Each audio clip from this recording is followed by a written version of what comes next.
A Guerrilla Podcast Syndicate production. Biggest thing we can do is just get stops and run. Stops and run, guys.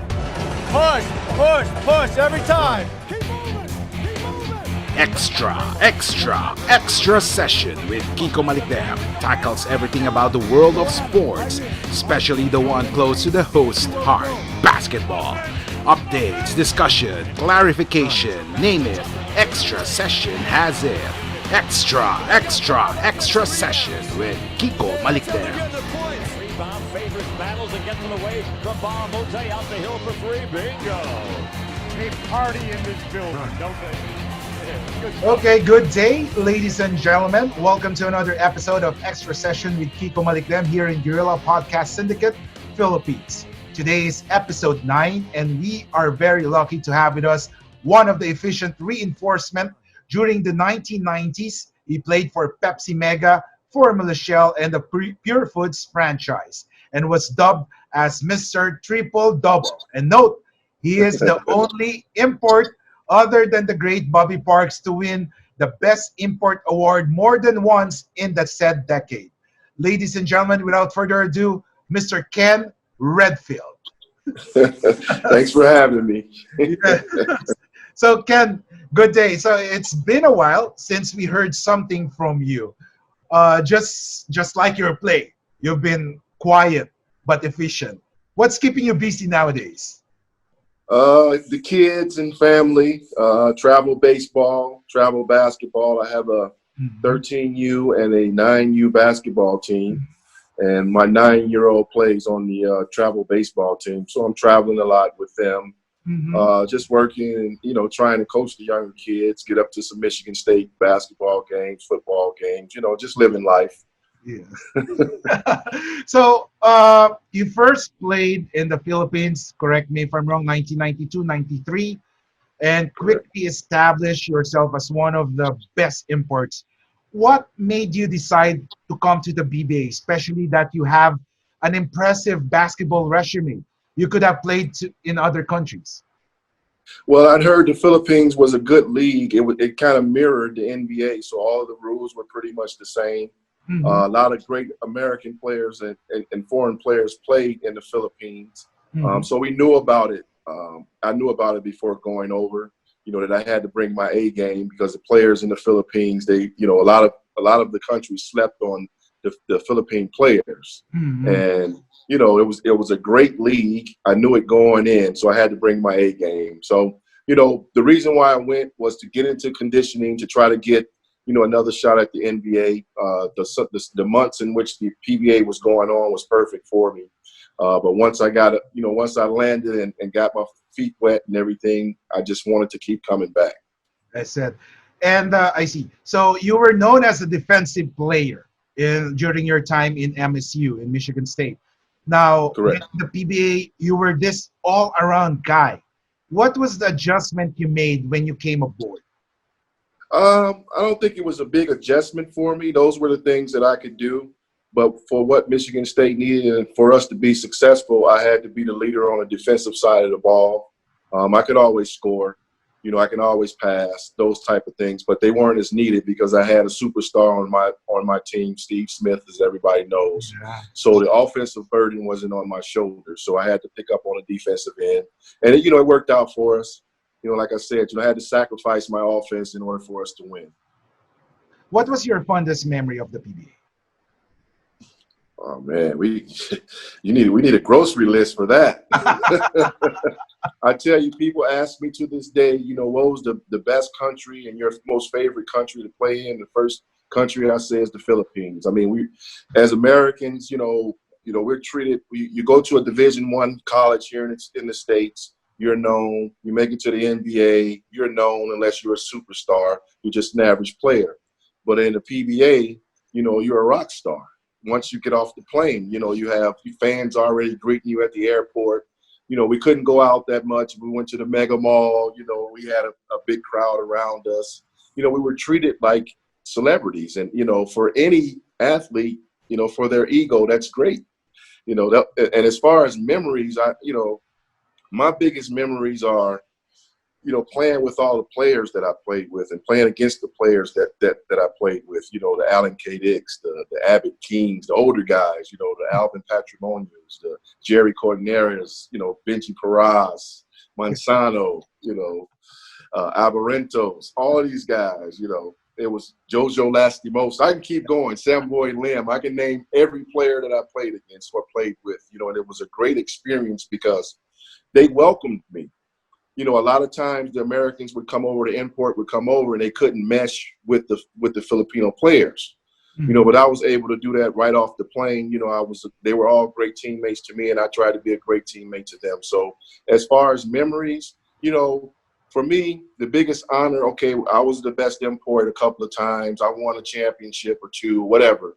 But the biggest accomplishments for me was to befriend a lot of the Filipino players, to be able to go to their house for dinners and spend the night and go into the provinces and play cards with my shirt off, those type of things,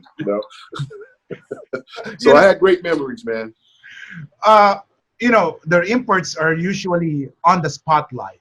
And there are some imports that, are controversial. But with you, you're more of a laid-back type, and then you weren't involved in any controversy. How were you able to do it back then? It was tough, but you know what? The coaching staff, I only played for 2 head coaches all the time that I was there, and they were great coaches for me. The players that I played with, the culture that was with those teams, the Santa Lucia, the Shells, the Pepsis, the Purefoods, just the culture around the team, kept me out of trouble. You know what I mean? So I had other things to do other than just go out all the time. I got out. I'm not going to lie. I got out a little bit.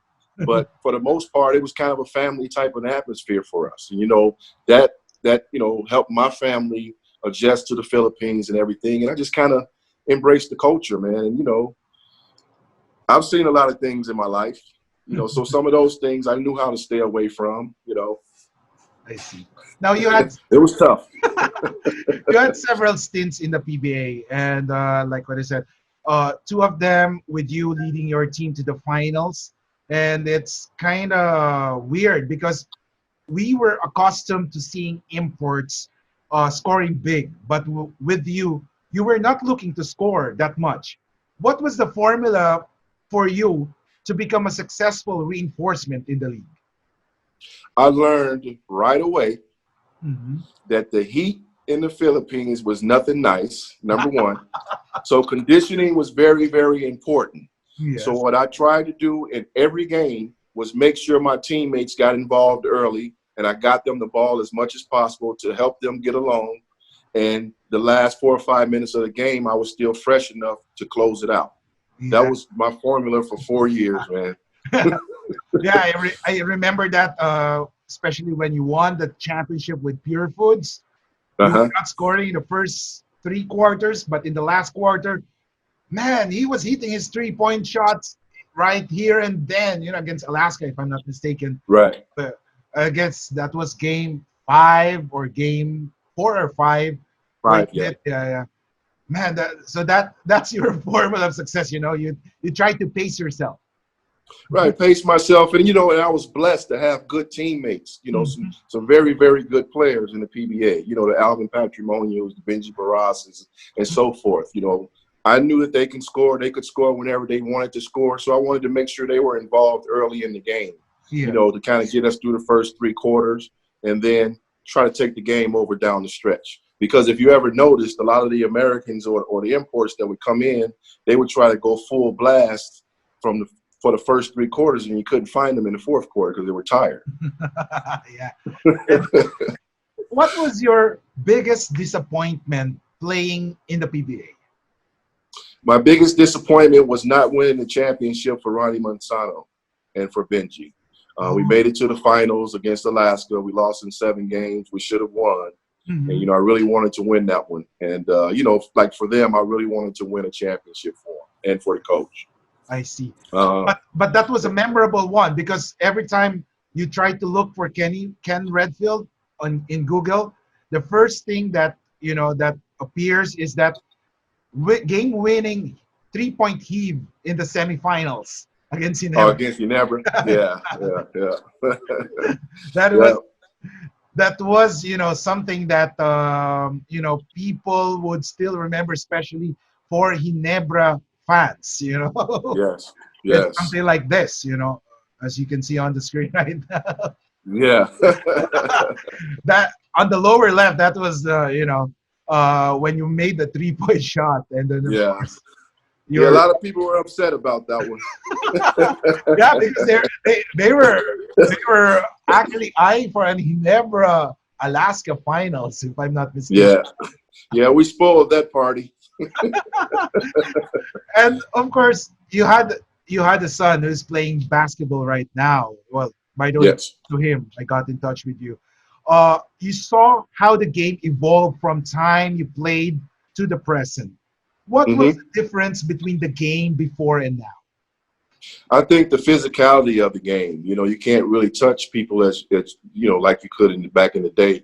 That was one of the things that the Philippines was known for. You go to the basket, it may be a problem. You may need some ice or a Band-Aid or something. Yeah. But now that the game has evolved, it's more a perimeter game. You can't be more physical as you used to be. That's probably the biggest change. I think it makes the game more exciting, but it also takes away from, people playing hard-nosed defense and those type of things, What do you advise your son? He's playing basketball. What do you advise him to, to be successful like you? To be a leader, number one. Mm-hmm. And first of all, start on the defensive end. He's a great defender. Mm-hmm. He's a better offensive player than I am, actually. At this point, I'm just telling him things, on how to get your teammates involved more so than yourself. Because what happens is the more your team wins, the more notoriety everybody will get. So he's kind of bought into that. He was the defensive player of the year 3 times in a row at his school. He's going into his senior year now. I think he's got an opportunity to play somewhere after college. I'm hoping it's the Philippines. Yes. Would you recommend him? I definitely would. That was our goal, was to try to come over this summer before all this pandemic stuff hit. And just come over this summer to the Philippines and let them see him a little bit, and then finish up his senior year and then come over after. But we'll see what happens. Yeah, you could. Are you still in touch with your former teammates or coaches? Not really, per se, just on the social media type of deal. But I'm planning to do all of that soon, get back in touch with everybody. Yeah, especially with Alvin Patrimonio. He's the manager of Purefoods right now. So maybe. Oh, is he? Yes. So he's still with the Purefoods franchise ever since. Yeah. So you make sure you tap him on his shoulder and give him my information. Yes, sure. No problem with that. He's actually accommodating. One of the best, nice guys in the league, especially he gives something to, he gives time to his fans. Yes, he does. Yes. I'm gonna tell you a quick story about Alvin. Yes. So after the first game we had, so I'm getting dressed after we, got ready to come out of the locker room, and he's the last one with me. We were the last 2 to always leave the locker room. And we were supposed to go have dinner. This is when I first got with Purefoods. So we were supposed to have dinner. It took an hour and a half for him to sign every autograph that someone asked him for. He never said no to anyone. I'm gonna tell you, I took a lot from him. Being in the States, we get kind of spoiled and selfish a little bit, with all the accolades and all that stuff coming our way. But he showed me as a professional how to treat your fans. It was something to see, man. Yes, that's good. Now that's good to hear. Who do you consider your biggest adversary in the PBA? Once you arrive in the PBA, who is this certain team or person that you would consider as a friendly rival? It would have had to be Alaska, because we've always met them in the playoffs and those type of things. And, in my opinion, Alaska's organization and Purefoods organization kind of mirror each other. It's kind of the class, to me, it was kind of the class of the PBA as far as the players that they had on the team, the coaching and the management. It was kind of like the same thing, and I think they were probably our biggest rival. I see. I didn't like any of the other teams either, just so you know. Now, was there a PBA player that that made you say wow when you saw him play? Yeah, Mr. Bobby Parks. Wow. He was that guy on the podium. He was the standard for the imports. He was, it was Norman Black and him. The thing about playing in the States, when you go to the Philippines, the thing is if you can last there, first of all, an entire season, you've done something. And if they ask you back, that means you're really doing something. And for him to be there year in and year out, he and Sean Chambers, those are big accomplishments, man. I see. Now, our friend, Coach Chris De La Cruz from Press1.ph, I told him earlier that I'll be talking to Ken Redfield. And he said, Ken Redfield, wow, that's something. Because, you've been, nothing has been heard from you ever since. So he asked me to ask this question for you. Can you cite the differences of the characters of the coaches you played for in the PBA? I played for, Chuck Reyes, of course. Yes. And Cheeto. I played for those two. They were with me from Pepsi on. Reyes was a young coach. That was his first opportunity and everything. So we kind of grew together. You know what I mean? And then when I went to Santa Lucia and Shell, he was my assistant coach. So I only played for two coaches. And like I said, they were high character guys. And they held me accountable. You know what I mean? They brought me in and said, hey, you're the leader of this team, along with whether it was Alvin, whether it was Benji, whoever it was, Vic Pablo, June Limport. These are big names in the Philippines. And I played side by side with them. So, they were high character guys and held me accountable, And what was the difference between your stint in Purefoods and in Shell? Because you were known for this, for these two teams, aside from Santa Lucia and Pepsi. But of course, right. when you say Ken Redfield, especially you won Best Imports in Purefoods and Shell, what was the difference between these two squads? I think with Purefoods, we had a younger team. But with Shell, we had an older team. A lot of the players were a little bit older and mature, established, and things like that. So I think the Purefoods team was a little bit hungrier. You know what I mean? To win a championship. I think, with the success of Benji and Ronnie and the guys we had on that team, they had already won. They were known celebrities and so forth. So, and they had, they were doing movies and things like that. You know what I mean?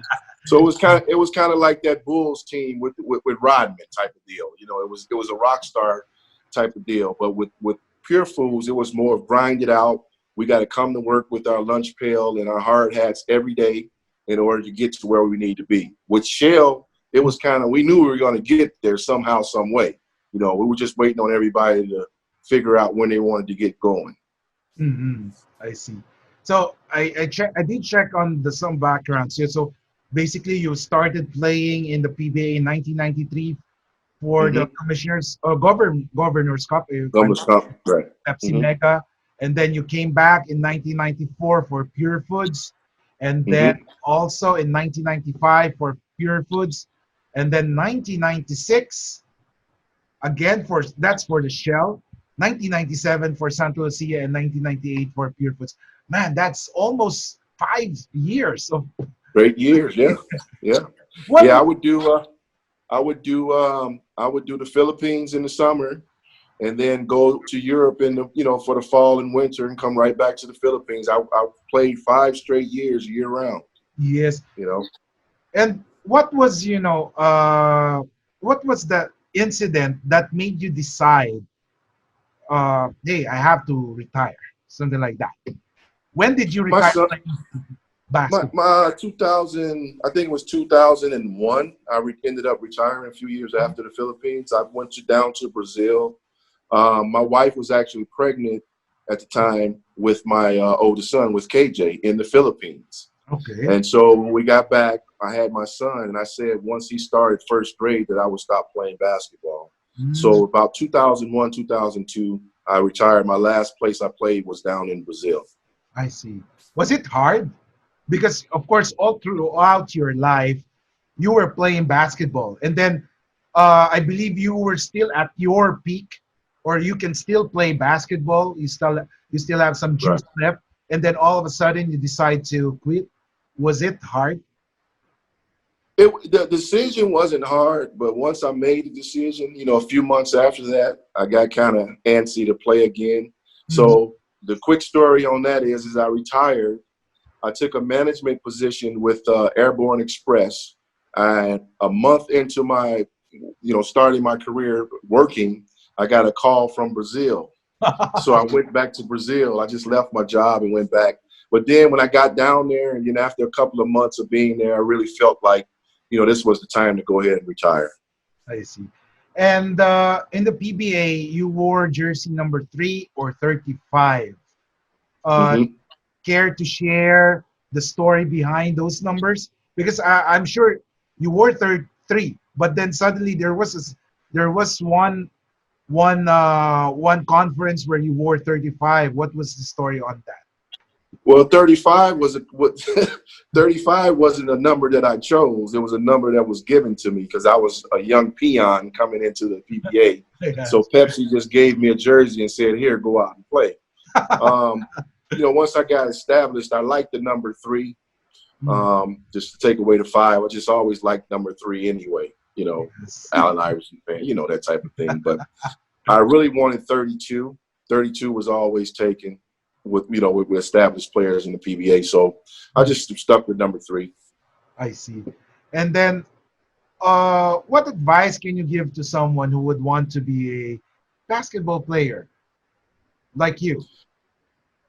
You got to put the work in. Like I tell my kids now, my basketball kids, my own kids, I tell them, everybody looks at TV and ooh and ah over the Jordans, the Kobe's, the Steph Curry's, all these players.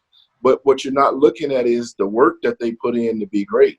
You have to put the work in like anything else, and I try to teach them life lessons as well, mirrored with basketball or baseball, whatever sport they're playing. It's like, if you have a job and you show up late to your job a couple of times, what's going to happen? You're going to get fired. Same thing with basketball, football, baseball. You can't make it to practice on time, you're not going to start, and you may not be on the team. If a coach tells you to do something, hey, run this play, and you go out and run something totally different, you're going to be sitting on the bench. Same thing in life. If you got a project to do at work and you don't do it, something's going to happen, So I try to teach them life lessons along with the sport. Now, you said you're teaching life lessons along the way. You've tried also coaching. Coaching? Yeah. Well, not on the college or high school level. I just, I prefer to teach them when they first getting into sports because, we see a lot in the U.S. that a lot of parents want to coach because their kid is playing on the team type of deal, but they've never had the experiences that a lot of real players have had. So I want to catch the kids early enough, to let them know this is how things should be done correctly. First of all, you have to be a good teammate. I don't care who the coach is. If it's your dad, your uncle, your friend's cousin, whoever, you have to be a good teammate first. So I try to teach the things from the ground up. And I think the best group to teach that to are, from 9 years old on up to probably, 13, 14 youth. Now, who was your favorite teammate? Going back to the PBA, for example, were you close to some of the players in Pepsi? And then Santa Lucia, Shell, and Purefoods. Who were you close to those teams back then? All of them, but the closest probably was Alvin with Purefoods. Probably Benji, and I think Vic Pablo was on that team too with me. I was close with him because he was with me with Purefoods. June Lamport, I was cool with. and Jerry Cordonero I was cool with. All of my teammates, really. Eugene Kilbon, I'm his son's godfather. Oh, So yeah. So a lot of the players, man, I was, like I said, the reason I had success on the court with my teammates is because we were cool off the court. I think that's very, very important. They got to know me and my family. I got to know them and their families and stuff like that. And what happens is that, when you get on a basketball court, you're willing to fight for each other. You know what I mean? You're willing to give your all for that person because, they're part of your life. I see. Now, I have some questions here, just say something that is on top of your head when I ask these questions. Okay. So not to put you into hot seat, but of course, the first thing that reminds you of, okay? So who's your favorite PBA player? Sam Boy Lim. Favorite NBA player? Magic Johnson. Well, that's why you're Mr. Double. Yeah. And favorite team NBA growing up? It would have had to been the Lakers and then switch to the Bulls because I'm from Chicago, but I was a little older then. But it was the Lakers. Who do you think will win the NBA this season? The Lakers. Player in the PBA that you had a hard time defending? Defending? Yes. Oh, there was quite a few. Yeah. I would probably say Alan K. Dick. He got a lot of calls. Especially with the way he shoots. Yeah, and kick his leg out. You have no choice, but you will hit him by any time. Yeah. And he takes the shot. Yeah. A player in the PBA that you had a hard time eluding the defense. Oof.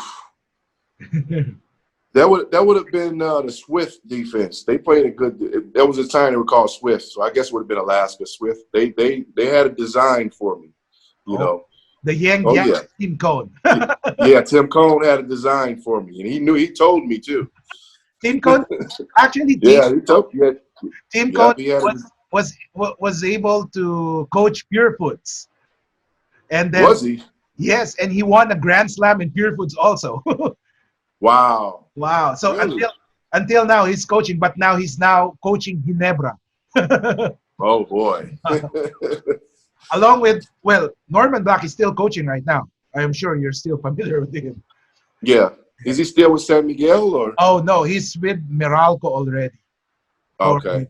And then you said earlier, Chot Reyes was the coach that led the Philippines back to the FIBA World Cup. Yeah. I saw that. I saw him on the sidelines. What was your reaction in that, by the way? I pointed to the TV because my oldest son and I were watching. He used to be my coach. Yeah, it was nice to see. Yeah, so basically you have followed somehow the Philippine basketball. Yeah. If by chance you were asked, but what would the country need to succeed in the world stage? What would you advise? It's hard to say, but I think they're right. I think the Philippine players are right there because, like I say, from the time that I played there, even before, you try to mirror everything after the Americans and the NBA. I think that the gap is actually closing globally. I think it's just situational now. Just continue to have the players, go to camps in the U.S. or bring players to the Philippines for camps and things like that.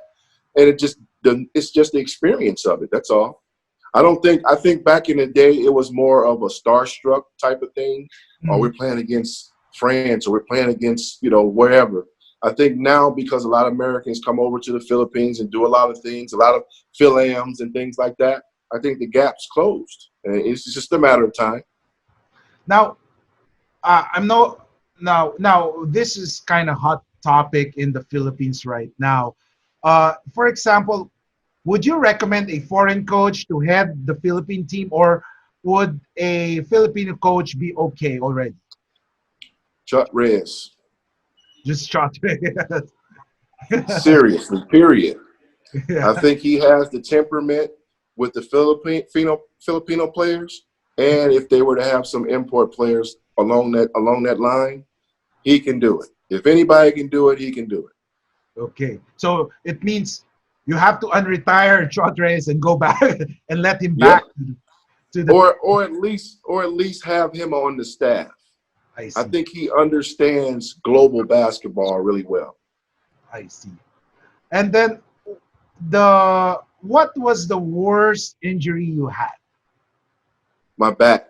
I think I was playing with Purefoods, and I couldn't finish the season. That was the first time I got hurt. I think that was your last year playing. Yep. Okay. Yep. Were there? No, I came back. I think I came back after that. I see. What? I think I came back. Okay. So in around 1999,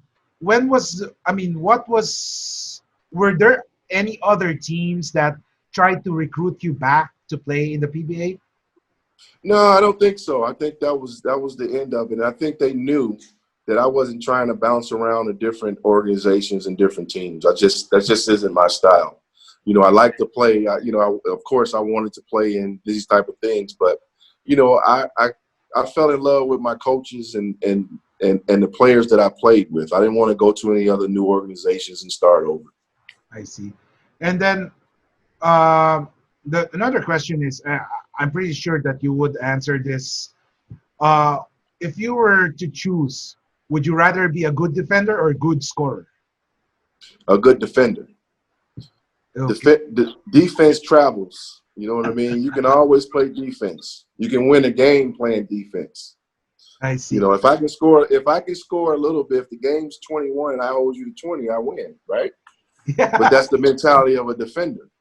Yeah, You know, some people think if you can just score 30 points, you'll win the game. But if you're giving up 32 and you're only scoring 30, you're not winning.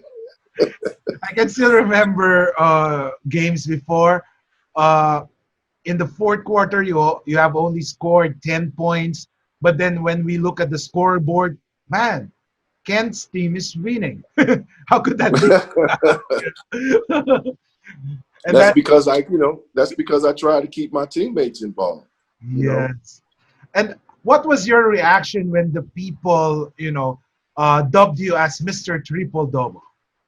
I thought it was a great honor. You know, like I said, my favorite player of all time is Magic Johnson, and that's what he was known for. It was nice, nice to get dubbed a nickname because everybody doesn't get one when they come to the Philippines. You know, the Black Superman and, those type of, that was nice. It was nice. What was your family's reaction when they saw that you had this reputation as one of the best players or reinforcements in the PBA?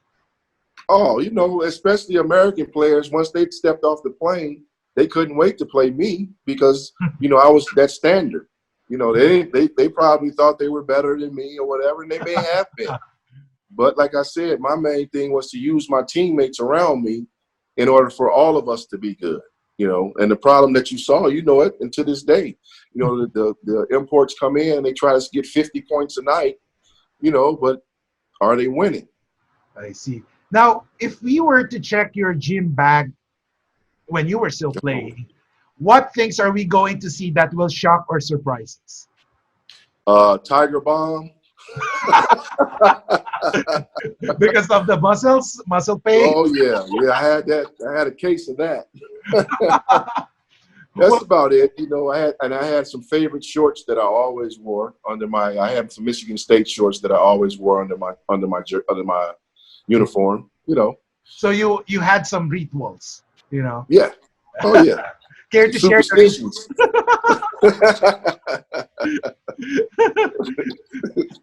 You have any message to your I'm sure there are a lot of PBA fans, especially Purefoods and Shell fans, who still remembers you up to this date because of your performance. A quiet player but very effective or efficient one. Do you have any message for them? Just thank you, and thank you, Salamat Po. Thank you for all of the support.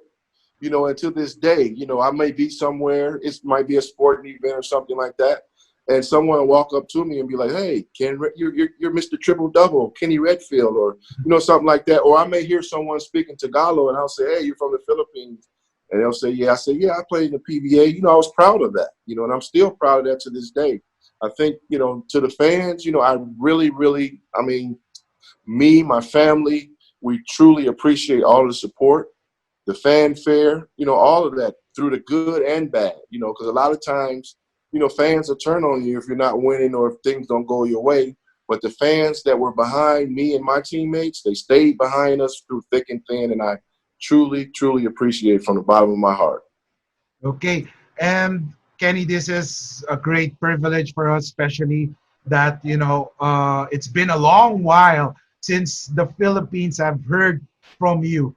And it's great, talking to you, reaching out to you, sharing your memories with the PBA. This has been a great privilege for me to have this chance to interview you. And I appreciate it. I hope we can do this next time soon. Well, you have my information. You can reach me anytime. Sure, No no problem. to do it. And I thank you for for answering that. My request, and also give my shout outs to your son. For for having the time to answer my request also. Well, I appreciate it. Like I said, I really appreciate it. It's an honor, man. Anything you ever need or want to talk, just reach out to me. No problem. Thank you so much. So, guys, that wraps up episode number 9 of Extra Session this week. I would like to thank our guest, Mr. Ken Redfield. Thank you for spending time with us. It was like what I said, it was indeed a great honor, privilege for us to have you in our podcast. And of course, like what I said, keep safe and take care. Run. Yep, thanks for having me. Yes, so ladies and gentlemen, this has been Kiko Malicdem, and in behalf of the Guerrilla Podcast Syndicate, games are always exciting if there is extra session. A Guerrilla Podcast Syndicate production. If you enjoyed this episode, be sure to subscribe so you're notified when a new episode is posted in Apple Podcasts, Google Podcasts, Spotify, Stitcher, or via RSS. While you're at it, if you found value in this show, rate and review this podcast and share it with your friends. If you have any questions, feel free to reach out to us. And if you want to know more, check out www.guerillapodcast.com.au or guerillapodcast.com.ph. A Guerrilla Podcast Syndicate production.